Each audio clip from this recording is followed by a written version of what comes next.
Ladies and gentlemen, boys and girls, ready thyself and thy loins for the one and only, the voice of Atlanta traffic, Mr. Chris Monroe. What is going on, Joseph R. Winsler? So good to be in your company, man. It's been so long. We have so much to get to. The Get the Music Foundation, you're doing that. You're still calling all the traffic signals in the morning around that giant circle and that middle thing that you call the connector. Lots of weird things going on there. We're not going to bore people with traffic. That's just what you do during the day. We really want to talk about is that nightlife heading into the holidays, maybe what your plans are. But so much to get to, all unofficially sponsored by the Horseradish Inn. For all of your holiday parties, feel free to email them in at Horseradish Inn. I don't know if that's still correct. Just call them, look them up on the Googles, Bings, whatever. Yeah, right down the street from Chastain Park. They'll take care of you.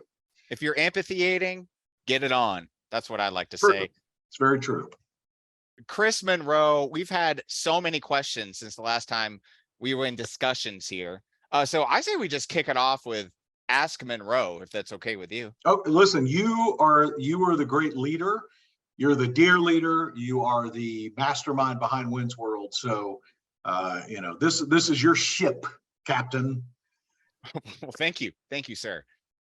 First question comes from just several ladies. I'm not going to call them out by names, but they have called you out by name on the socials through various platforms, posts with your coworkers and friends, and they want to know what you're up to and how to contact you, because Chris, I don't know if you know it or not, it is snuggle season, my man. It is.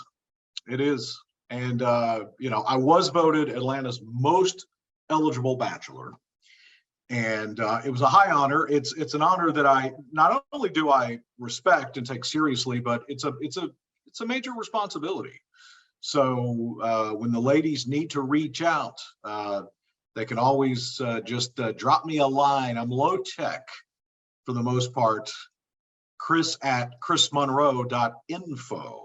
Chris at chrismonroe.info is my email, and always include a current, non-filtered picture, please. Emphasis on non-filtered, right? Yes. Because you can do anything with filters nowadays. Working the angles, working the filters. It's like, oof. It's amazing technology. We live in a big world of lies, Joseph. We live in there's not much that's real anymore. And what you're seeing is what you're getting with the voice here. No filters here on Zoom. No filters. I got out of the shower. My nose is still a little bit red from being in that hot shower. It looked like Rudolph here with my on this camera. Well, I think you look great.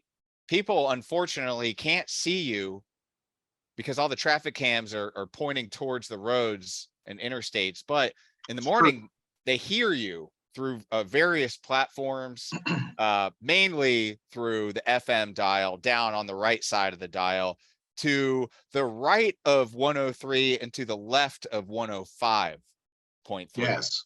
So go ahead and find that voice in the mornings between, what do you think, around 5:30-ish, 5:50-ish?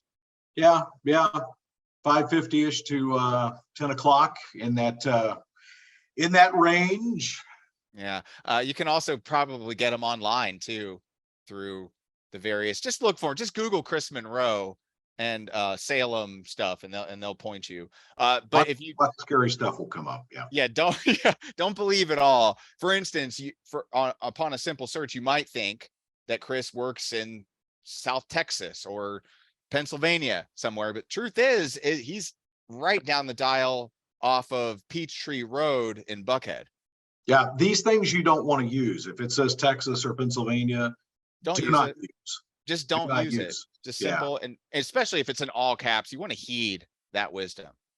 Well, and you want to make sure that your Chronos is correct. The god of time wants to make sure that that's up to that's inside. That's inside. I realize that. So anyway. One of the numerous vitality checks you'll get here in Wins World. That's a little shout out to all our friends there. But another question we have for Ask Monroe, with the holidays coming up, you seem like a good God-fearing Christian man. What are your plans for Christmas, and she put Christmas with Christ in all caps, and then little m, little a, little s, just to emphasize that he is the reason for the season. No Xmas, right? It's No, no actually, lazy right, Xmas. I'm too right, lazy to write it out. right, Christ. Yeah. Actually, my plans over the holidays are either really exciting or really pathetic, depending on your perspective.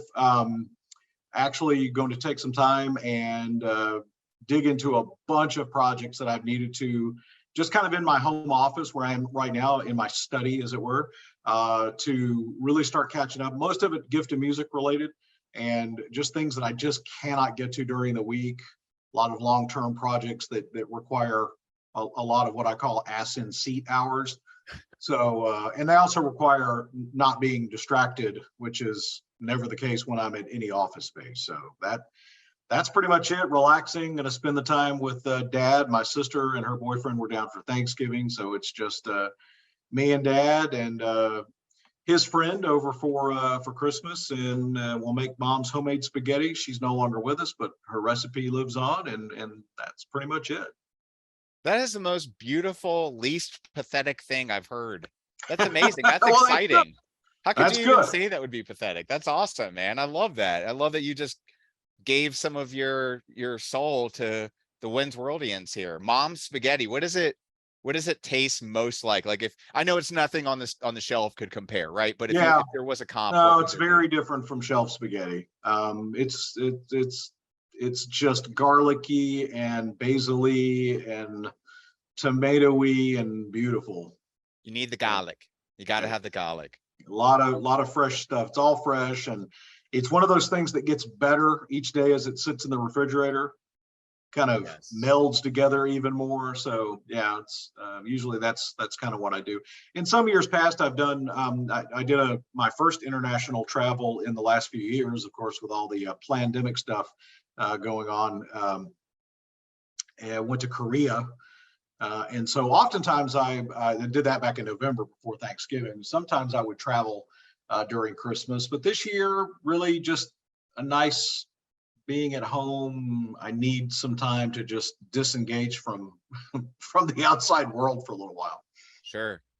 Absolutely. And you kind of led with you being ATL's most eligible bachelor. Yeah. And these questions I've been asking, I just realized are quite presumptuous. Like we're just assuming, is that a word? Assuming.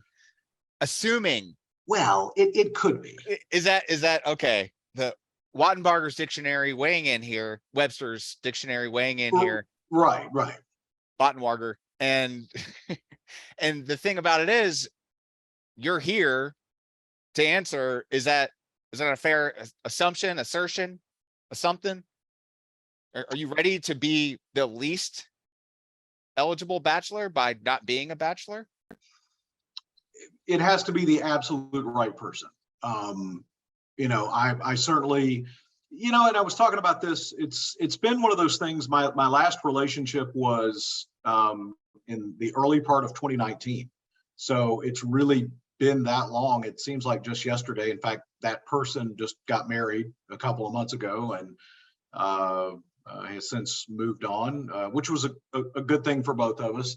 I go back and forth. There's a big part of me that really loves my independence, loves being by myself and being able to just pretty much focus my efforts on myself. I've lost quite a bit of weight over the past couple of months. I've been focusing on the business and the gift of music. I've been really just making a lot of adjustments to myself. So there's one part that really enjoys being able to do that. But obviously I get lonely. I get, where I would really love that significant other. But I'll tell you, the older I get, women today are not like they were even 10 years ago. Certainly not 20 or 30 years ago. But the dating world is brutal. And I know anybody that's a bachelor or bachelorette out there can certainly understand that. So for me to be in a committed, serious relationship, it would need to be the person that God put into my life. And I'm pretty particular. I have to be attracted to someone in all ways. and that's tough. Some of It's those tough. some of those good old fashioned Old Testament values, you know? Yes. Gotcha. Like pre-Leviticus or like, you know. Probably around Exodus or Numbers, I would say. I hear you, man. No, we jest, but there's a lot of truth in that, right? They always say our grandparents and people we looked up to, they said, you find a good girl in church. But I mean, maybe, I don't know. What's your view on that? It's, maybe. I think, you can find a good person anywhere. It's just really, I think the entire world, we were leading that way through the 21st century. The combination of our societal changes, the combination of technology taking over people's lives, and then the pandemic hit, and it just rewired so much of the world. I mean, the world is just different in the way people don't talk to one another anymore on the street. They don't say hello. It's even just trying to get the attention of somebody. And then the biggest thing is that women they know that if they're a 6 or above on the scale, they've got their choice. They've got their choice of whatever they want. And So really, on the hot crazy axis, where the 6 would be, let's see, it would be like here-ish. It'd have to be like at least probably a 5 crazy and a 6 hot, somewhere in that Y thing. Yeah. But if you're, I mean, and then the hotter you are, it's generally, a very small percentage of guys that are gaining the attention of about 80% of the women out there. And if women are becoming, and I know this from being on online dating, increasingly particular about their list of demands in a man, and it's very difficult. And to go back to your question about church, I think it would be a good, let's put it this way, it would weed out a lot of stuff. My last girlfriend was on the left, and I remember a time in this world when politics weren't really that big a deal. It was something you didn't really talk about all that much. But now it is a big deal. Mm-hmm. And I certainly would not want to be with anybody that ascribed to being woke in any way. Let's just put it that way. So yeah, because I feel like, to your point, it's not it doesn't live in a silo. Like, our political leanings contribute to other areas of belief, and vice versa. Values. Yeah. It's like the Olympic rings, it's one of those things. And yep. I think you're smart to kind of get those out of the way on a first date. Like, hey, first question is, maybe I'll whip up some of mom's spaghetti. We'll talk about religion and politics first date, because why waste time? Like, why tap dance around things that could ultimately make it a waste of time? Like, why not just say, hey, tell me what you honestly think. Don't tell me what you think I want to hear based off of, the giant Trump flag in the front yard, my MAGA sticker on the back of my red truck. Like, those could just be, you could just be doing that to throw her off the scent. You could just be a bleeding heart liberal, maybe trying to see if it's true love. Is that really Cinderella? Right. Does the shoe fit? Where are you on that? Like, how many dates do you take because it's fun and it's right now, and the adrenaline's still flowing, and you got the butterflies, and it's fresh, and it's all the good things. Yeah. And I think that was the case with my last girlfriend. It was who was sadly a rebound from somebody that who I'm still very much in love, not in love, but I still think about quite a bit. Sure. Even all these years later. She was a rebound, but I think the fact that we were so different was kind of a little bit of the allure of it, Yeah. But when you start blowing through the red flags, and you're right, it's very easy to get trapped in something that is not good for you. It was not healthy in any way. And not only was she not the right person for me, I wasn't the right person for her. So it is a reciprocal two-way street. And I understand that. I want somebody to also be attracted to me in every way, genuinely, and not, okay, he kind of is, there's nothing that can substitute for that chemistry. And a lot of folks will say that, that, oh, well, you just want a Barbie doll, or your expectations. No, I'm attracted to a whole wide range of different women, and it just is something about the combination of their looks and personality that draw me in. But generally what happens for me is when I find somebody like that, they're 99.9% married, or involved, or something. So it's tough. It is very, very tough, and it's a total God thing, Joey. If it's ever going to happen, I've just kind of taken Jesus to, I'm going to take my hands off the wheel. Mm-hmm. Hallelujah. Mm-hmm. And give it up to you in all seriousness. I mean, it's rough out there, but to that end, a development in the Monroe world that you may not know about. I purchased a boat. It's actually being built right now. Wow. So, one, because it's always something that I wanted, despite all of the pitfalls I know owning a boat's, blah blah whatever. But it's kind of a chick trap. Chicks love boats. The implication. So, you're out there in the water. Nobody can hear them. Where are they going to go? Scantily clad. So I'm hoping, in spending a lot of time on myself, and quite honestly, over the past couple of years, I haven't been in a mental or physical space to be with someone. I had to take stock in, the pandemic. For me, I got very depressed and gained a lot of weight. Mm-hmm. Yeah. And I turned around and it was like, wow, okay, we're going to make some changes. And I think, I turned 50 this year in October. You look great, dude. And yeah, I mean, for 50, I not too bad. There's a lot worse. I mean, I see guys 10 years younger than me that haven't aged so well. So I've been blessed with that. But it was just important for me. So I'm hoping that by spring, and that's really my goal, is that I'll kind of be where I want to be. I'll feel better about myself. I'll have more self-confidence. And then ladies love boats. Ladies do love boats. What are you going to tell the ladies is the name of your boat?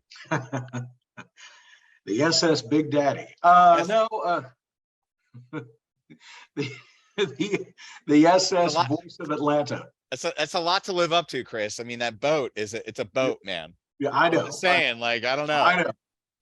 The SS, what did you say? The SS Voice? SS Voice. I love it. Are you gonna have somebody paint a graphic on there? Are you gonna have a logo? I'm sure I'm gonna get sucked into all the stuff. I needed a hobby that I could dig myself into that got me out of the house. And so I did a couple of things. I bought the boat, and I actually haven't bought it yet. It's being built.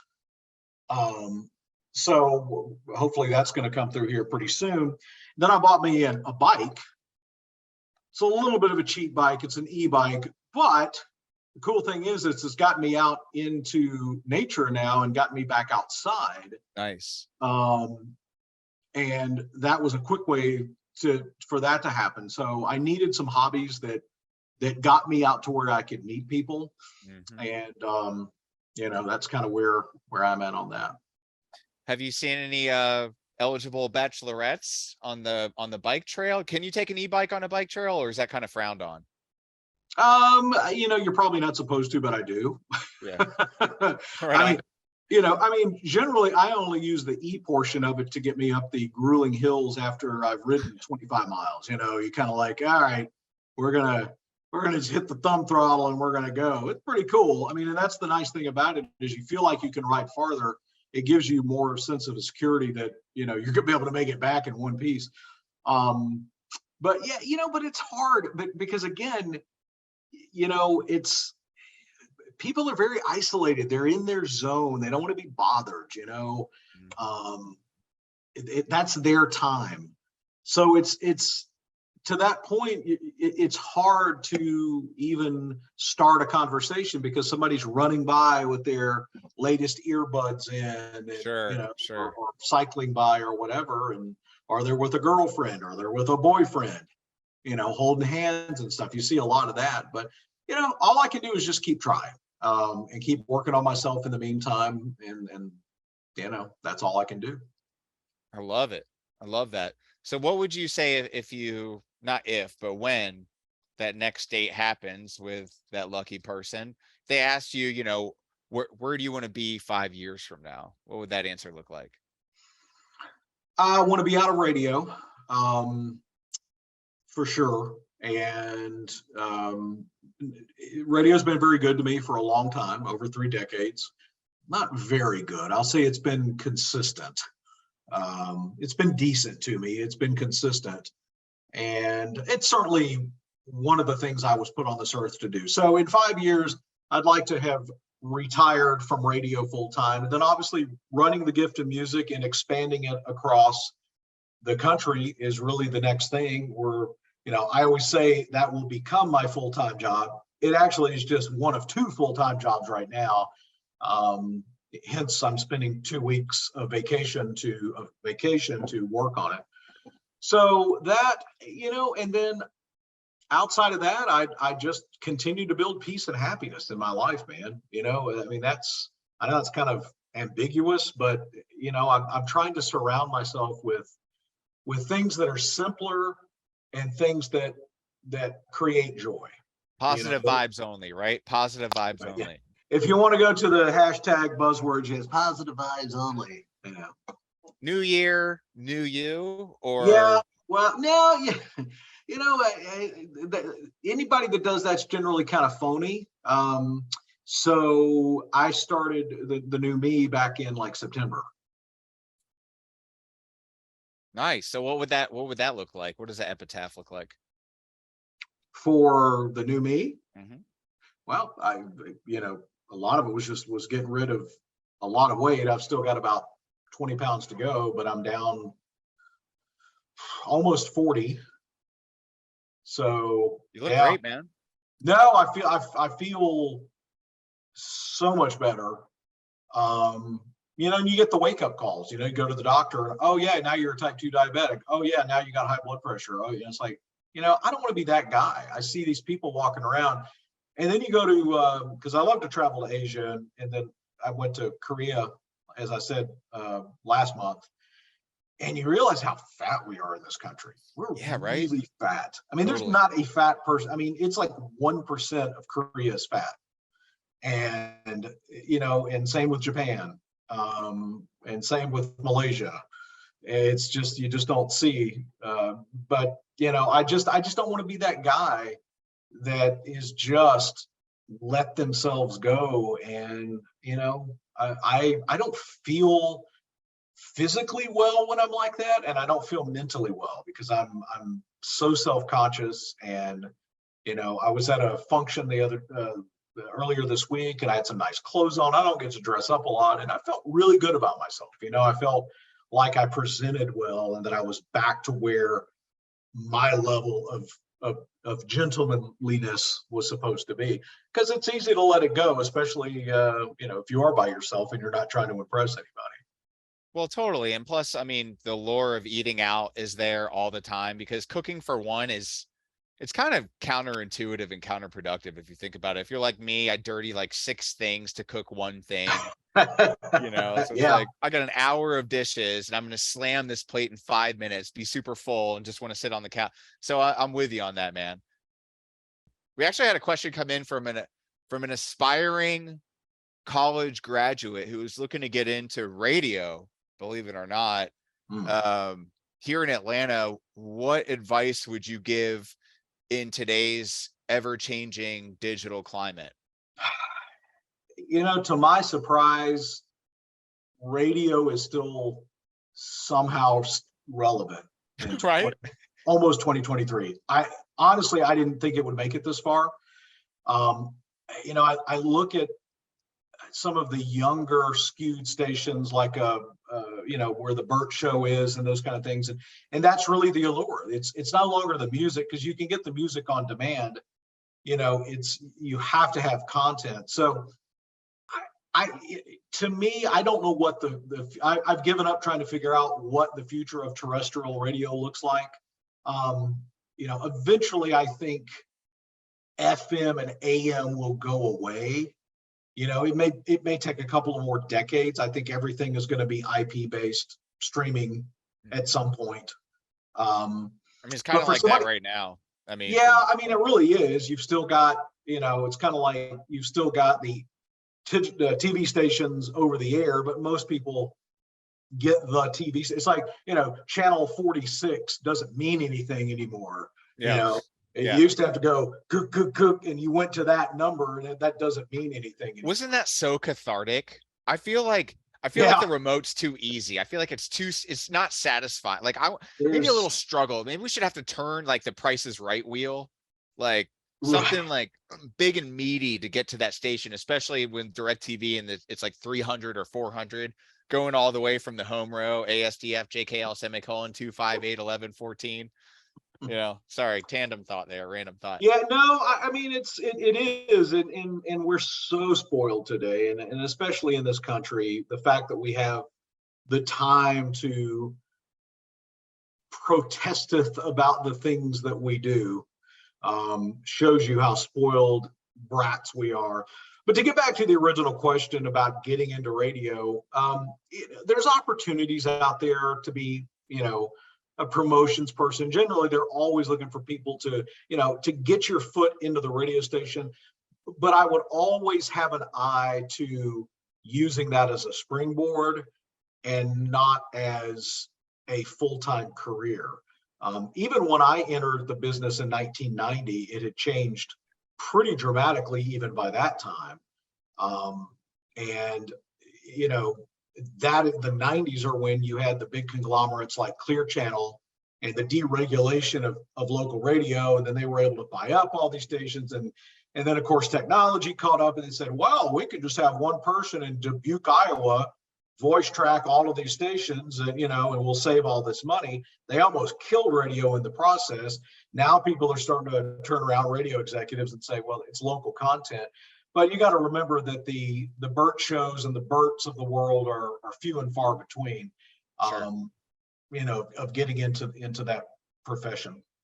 Yeah, I think there's a lot of allure because you do see these personalities and you hear them and you watch them and yada, yada, yada.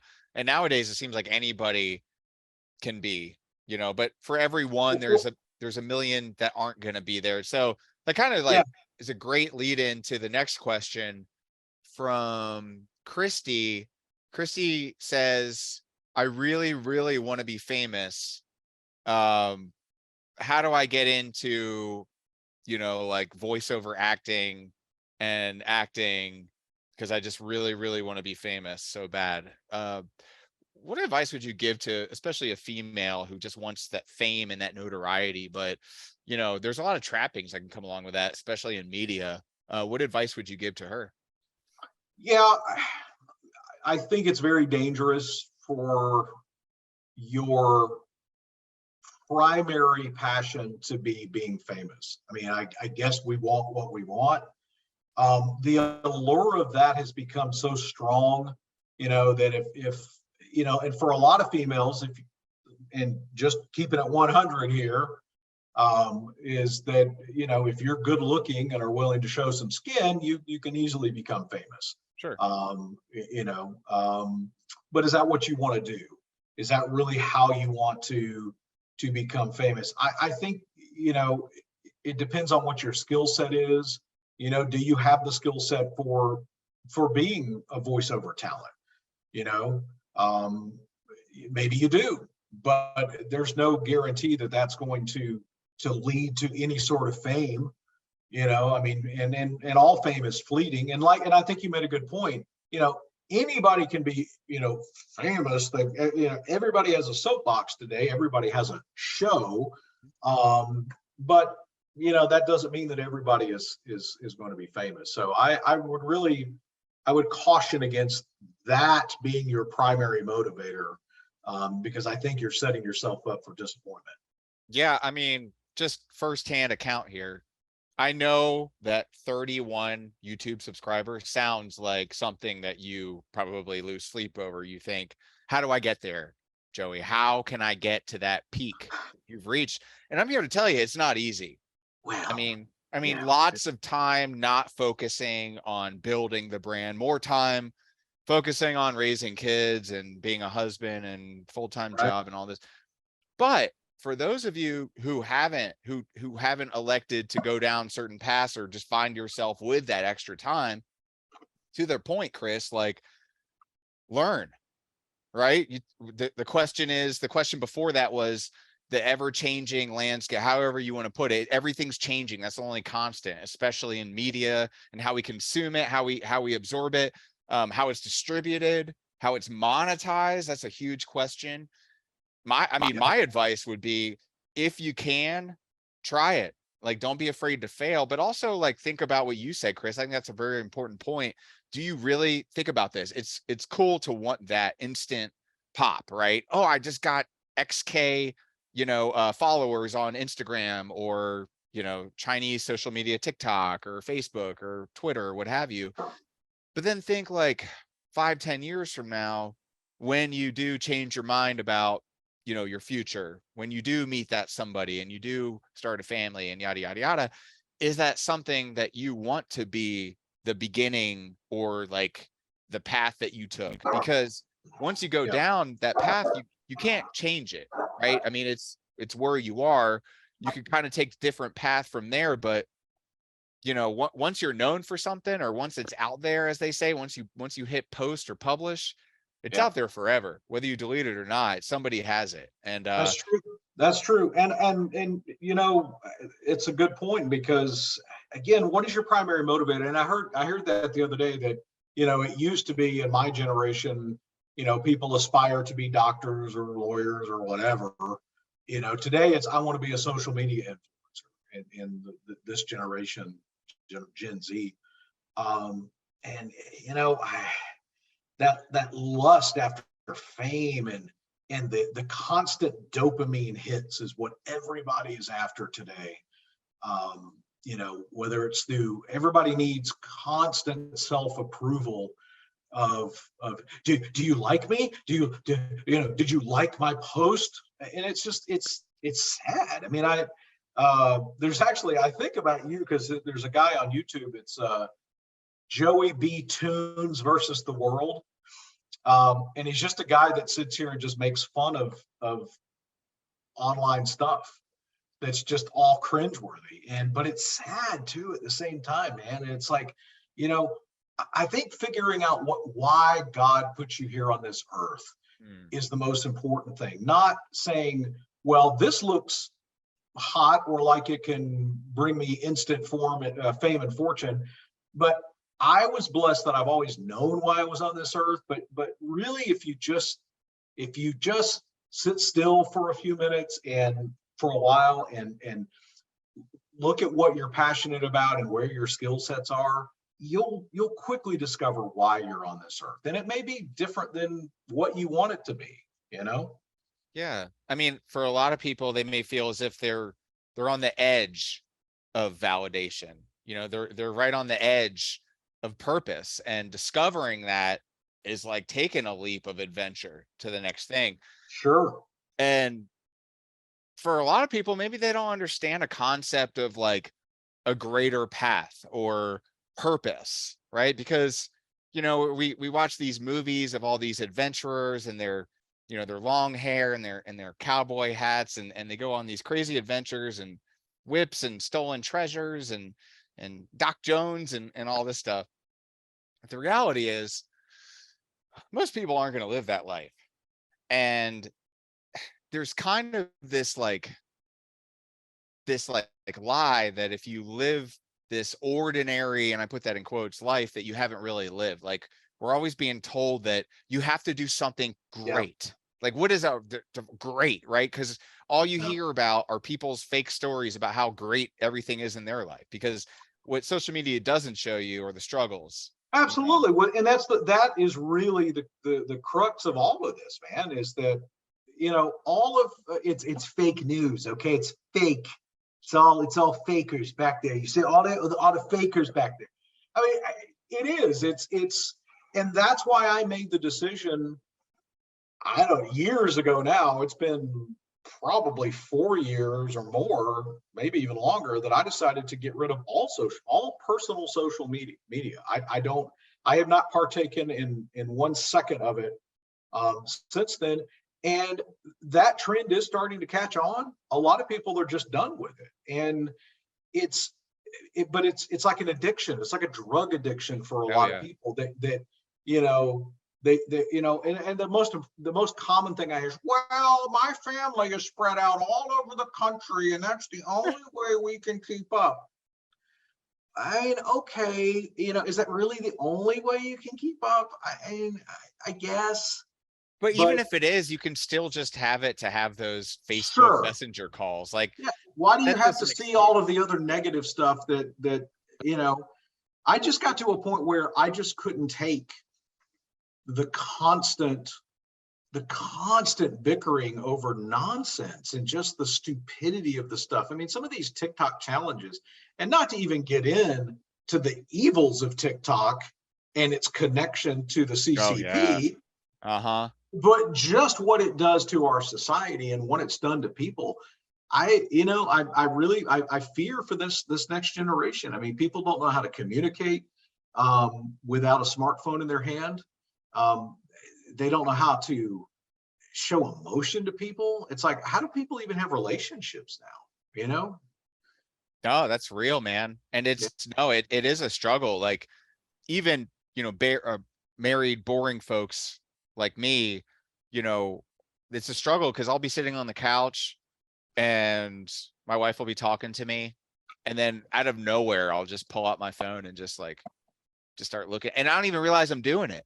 Oh, it's a habit. Oh, no. And I'm certainly not, I am certainly have some bad habits too. But what I will say is that I have actively made strives to try to fix that. So for instance, if you and I went out to lunch or dinner, or if it was me or another woman or whatever, I leave my phone in the car.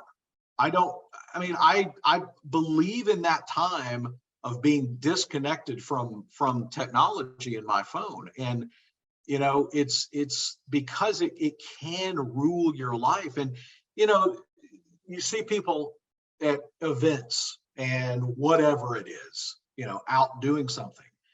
They see the whole thing through the screen of this black mirror. They don't experience it. I mean, you think about all these videos and pictures that you try to take and all this. How many of them do you really go back and enjoy and look at? 5% max, 10%, maybe. But even then, I end up deleting them to make room for more videos I'm going to end up deleting. Right. And it's just a conscious effort. And I mean, this generation has not ever grown up really without smartphones. Yeah. Especially if you're, in high school. I mean, you've not ever known being able to Google something and immediately get some sort of answer. And it's just a different world. And I'm not saying that technology is bad. I'm certain, get off my lawn, or, the old days and all that. I mean, yeah, there's a lot of times that I certainly wish for simpler times. I love technology. In fact, I've got all my lights set to where I can dim them the way I want. I can control it with my voice. I mean, technology is cool. I like technology, but if it ruins a civilization, if it ruins a civilization, then it's not good, and there's a lot of evil that has come out of technology as well. And something, that at some point we're going to have to get a handle on, one way or another. And the producers are in the ear, and they're saying, Wenz, you have time for one more question. Okay. With the voice of Atlanta traffic. Before we do that, give out his email one more again in case anybody wants to get at him. I just hit all the Urban Dictionary with one sentence there. You did. Back. Well done, sir. Well done. Chris at chrismonroe.info. So it Yeah, and rhymes. It rhymes. ChrisMonroe.com was taken, so I had to go with info. But you know what? I've had it. I probably had that email address now for almost 20 years. Do you want to buy it back? I'll sell it back to you. ChrisMonroe.com. I mean, happy to do it. I'm one of those website squatters. I just wait for things to lapse, and that's all I do all day long. No, well, you know, it's again, if you're good at it and you can make some money at it, then why not? You know, I'd never hustle you. Like maybe chrismonroe.gov / stimulus / anyway, we're going down a path there. The last question is, if there were 3 words that Chris would want his 2023 to be described as, what would those 3 words be, in no specific order? Peaceful, impactful, and growth.